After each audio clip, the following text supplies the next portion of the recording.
You are tuned into a special player spotlight interview on the CS Podcast.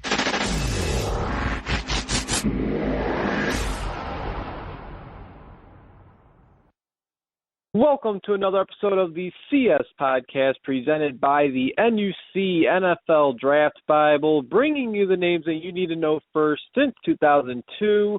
Visit NFLDraftBible.com. I'm your host, Chris Shanafel, and joining the show now for a player spotlight interview is 2016 NFL Draft prospect, the quarterback out of Samford, Michael Eubank. And Mike actually joined the show before the start of the season. So, Mike, it's a pleasure to have you back on the program. We appreciate you taking some time tonight. I know you're just finishing up training. I know you've been very busy training. Take us through some of the things that you're going through with your trainers and coaches to kind of elevate your game as you get ready to take your game to the next level. Well, first things first, I want to say I appreciate being on the show once again, and it's an honor to be able to be spotlighted for, the contributions that I put into this game. But with my training, I train with two different people. I have Leonard Russell out of Adrenaline. He trains my footwork and my speed, getting ready for the 40, as well as vertical and broad jump and bench press and whatnot.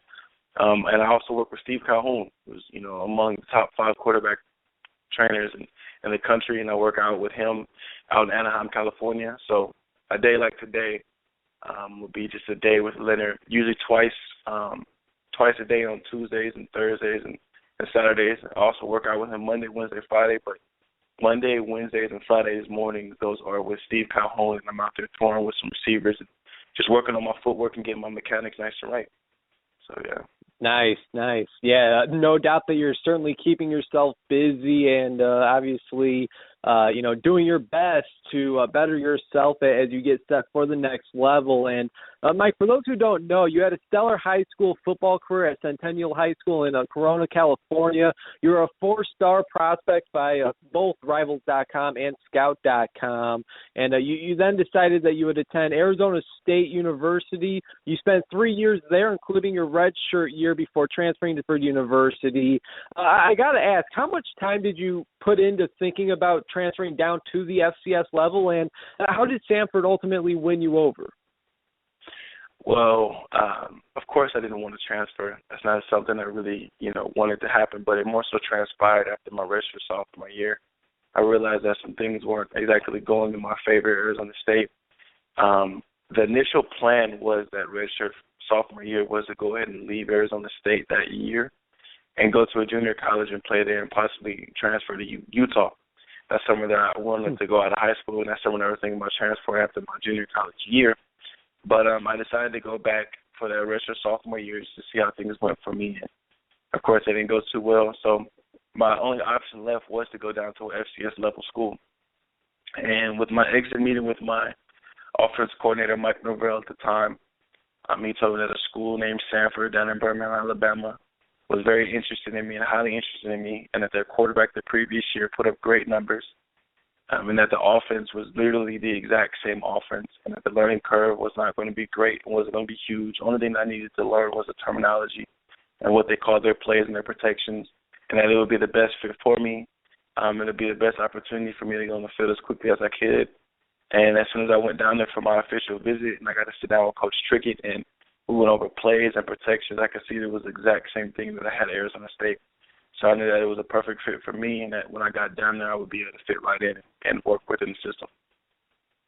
And looking a little bit at what you were able to do down at Samford, Mike, your first year, you went in, you were able to win the starting job, and you started all 11 games. You threw for over 2,100 yards, 12 touchdowns, and you ran for 215 more yards and 5 more touchdowns. And I got to say, all signs pointed to you having a big breakout senior season, and you're certainly on your way into doing that until a back injury sidelined you for the entire second half of the season. In the first 6 games of the season, you were able to complete over 71% of your passes for over 1,400 yards, 10 touchdowns, and you also had 2 rushing touchdowns.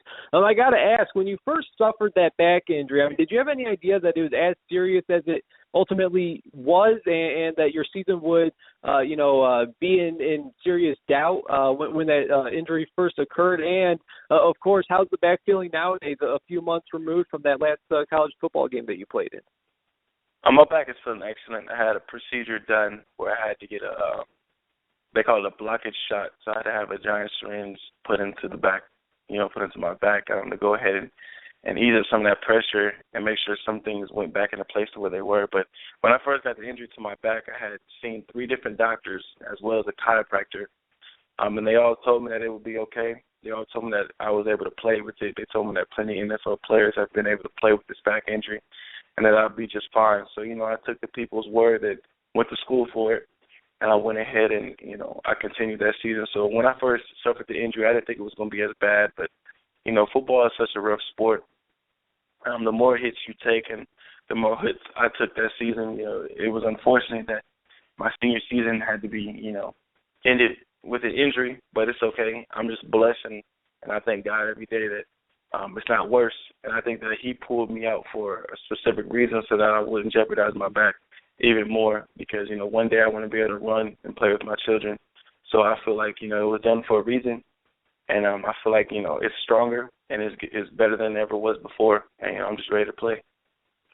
And that's absolutely fantastic to hear. Now, obviously, you weren't the first, and you certainly won't be the last to make the transfer down from a bigger school like Arizona State down to the FCS level to Samford. But talk about making that transition. I mean, from playing in the Pac-12 at Arizona State to playing in the Southern Conference in the FCS at Samford. I mean, obviously there is a drop in talent, but was there as big of a drop in talent as you initially thought when you first decided that you were going to make the transfer? I mean, obviously playing the last couple of years at the FCS level of football, me personally being a fan of FCS football, Mike, I think there's a great deal of talent down in the FCS that might even get a little overlooked.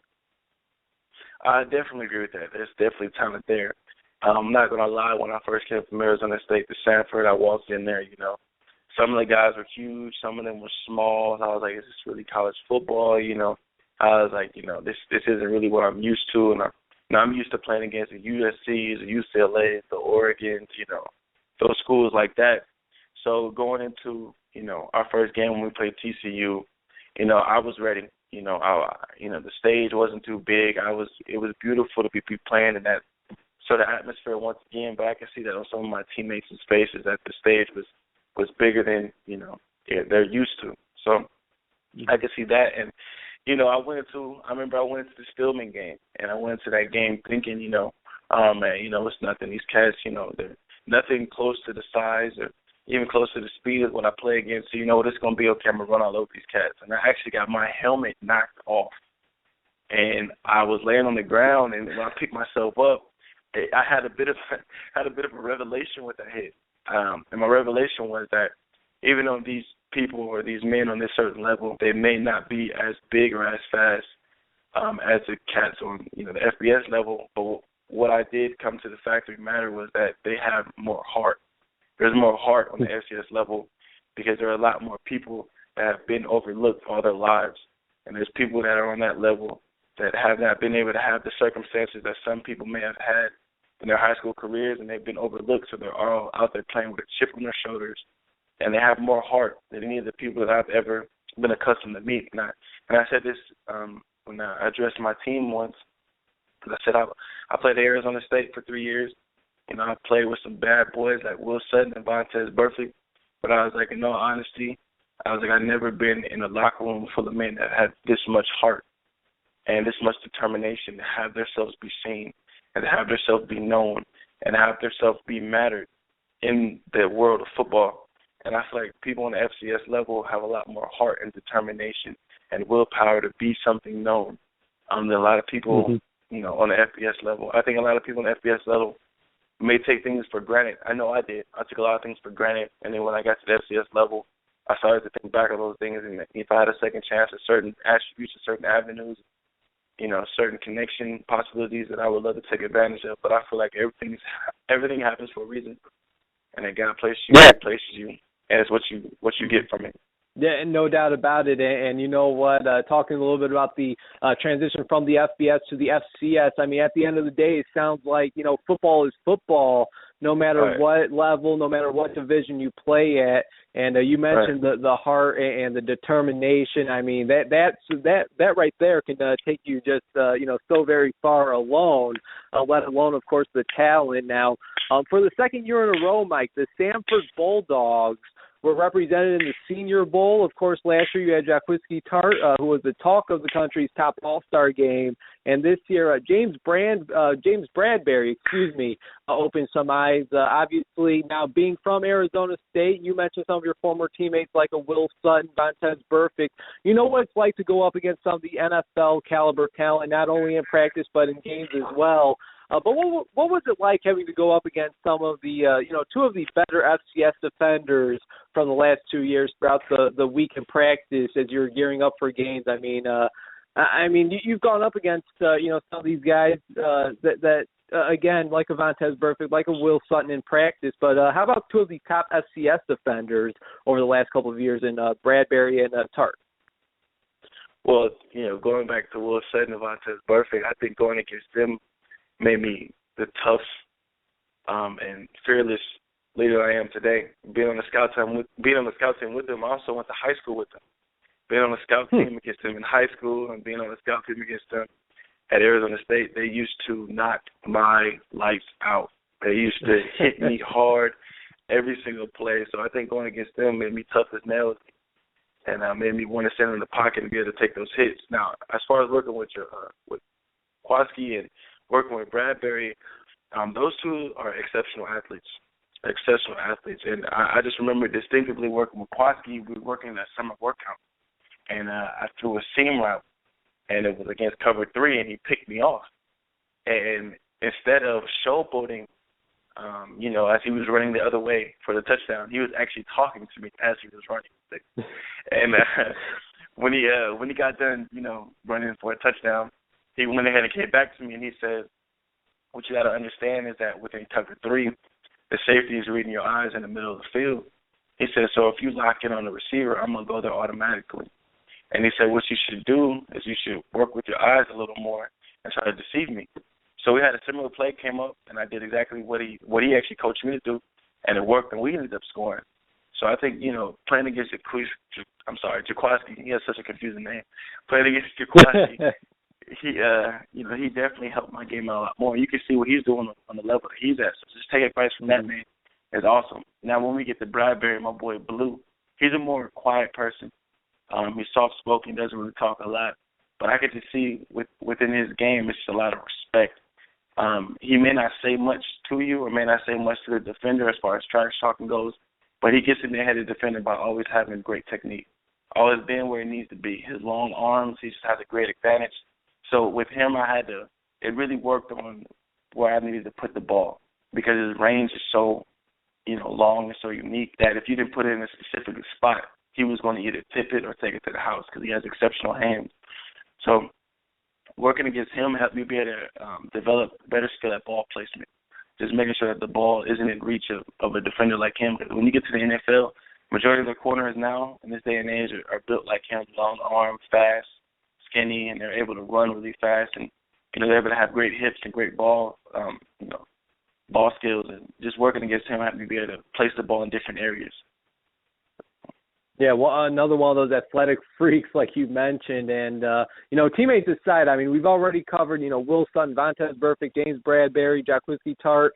Teammates aside, I mean, if I were to ask you who's the best defensive player that you've had to go up against over the last 4 years, again, whether it's when you're at Arizona State or Samford, is there any one or two specific players that stand out?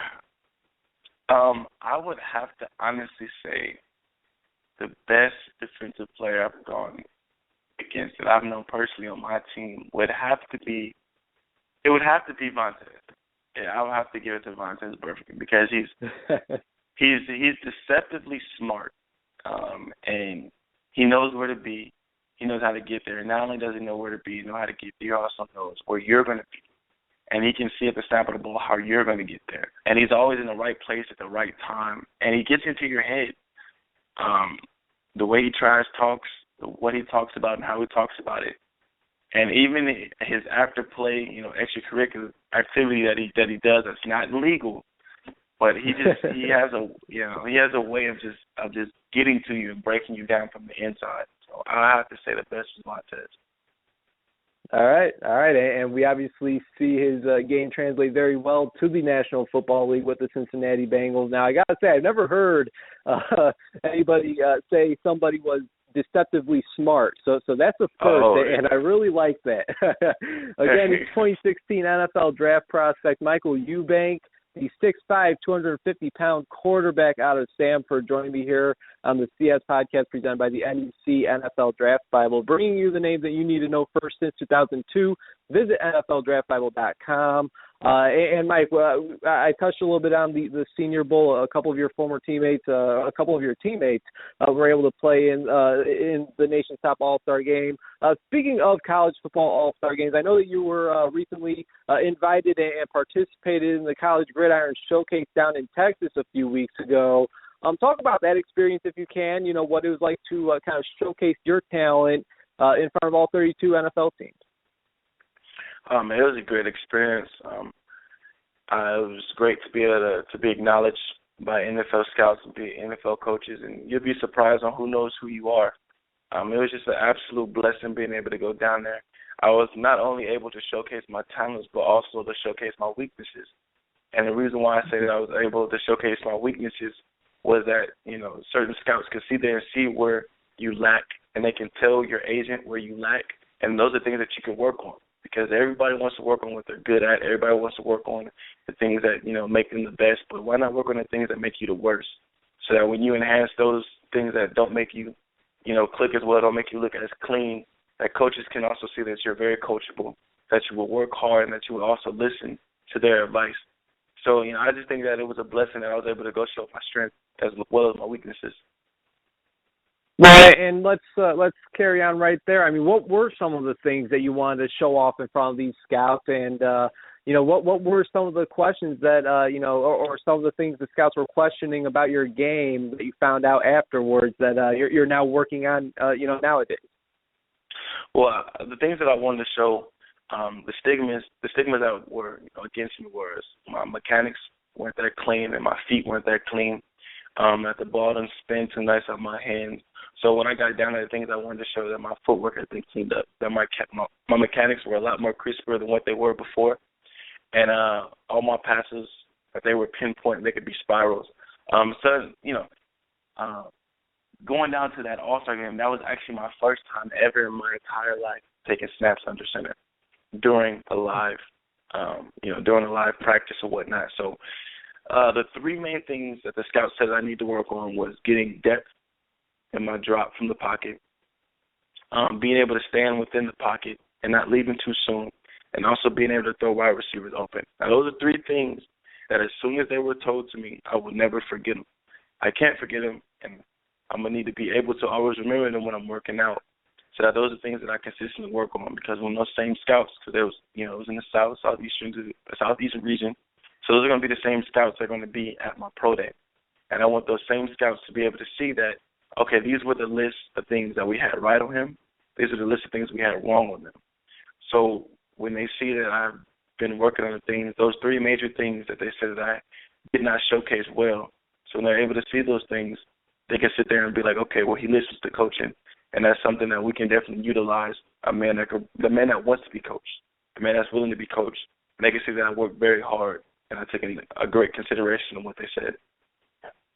And I got to say that was very impressive. I must say. I mean, a lot of people kind of just want to hear about the positives, and they kind of want to ignore and block out the negatives. But with you want to hear it all. You want to hear it all, so you know what you have to go back and when you're back in training, and you know what to work on and what to get better at. So the next time you're in front of these scouts, you're able to show them that you were able to improve on that, and like you said, that you are a coachable player. And now you mentioned your pro day. Any information on your pro day, when and where it's at? Is Samford going to be having a pro day? Yes, sir. Samford's going to be having a pro day. From the conversations that I've had with the other participants within the pro day, it's supposed to be on March the 8th, but that is subjected to change because I know, Mike Pierce, one of my teammates, has suffered a knee injury, so he might need a little more time to recover.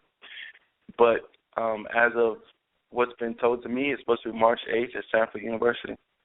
All right, sounds good. Once again, he is Michael Eubank, the quarterback out of Samford University, joining me here on the CS podcast, presented by the NUC NFL Draft Bible as he gets set for the 2016 NFL Draft. And, Mike, we'll let you go here in just a few more minutes.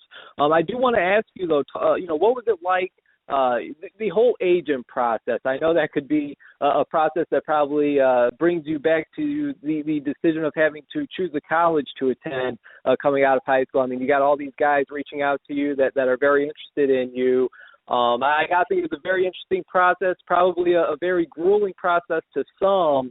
What was it about Dave Schumann and Inspired Athletes that got you to sign with them? What did iAthletes do to separate themselves from other agencies? I just think it was mainly their consistency.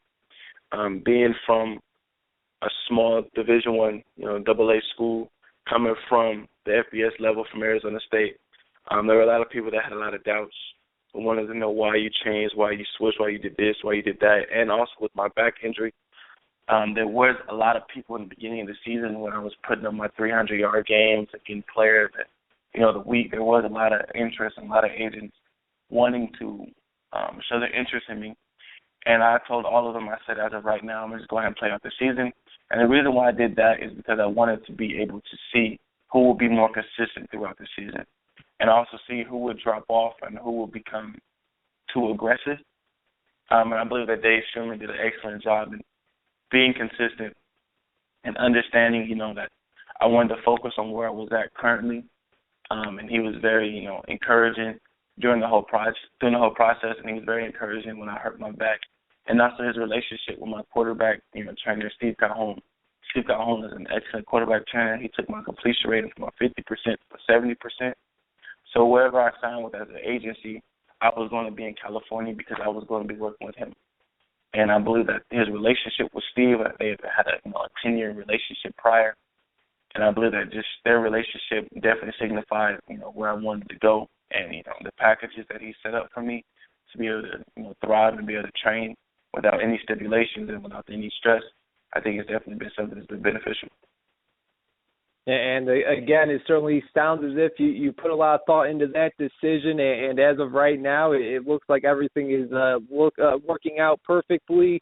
Myself, I've been connected with Dave for a little bit now, and yeah, I mean, everything you said is spot on, and I'm really impressed with the class that he has this year, working with iAthletes, with yourself, and a number of great 2016 NFL draft prospects. Now, Mike, we're going to end this interview with something that I like to call a 2-minute drill. Some of these questions will be football related, and some of these questions will be random questions that could be pretty much about anything. You ready to knock some of these out? All right, let's do it. All right, we're going to start off with something pretty easy. What is your favorite TV show and movie? Oh, my favorite movie is Any Given Sunday. I love that movie. My favorite TV show would have to have been Sons of Anarchy. I love it. All right, I got to say, you don't look like a Sons of Anarchy guy. Yeah, and it throws people off.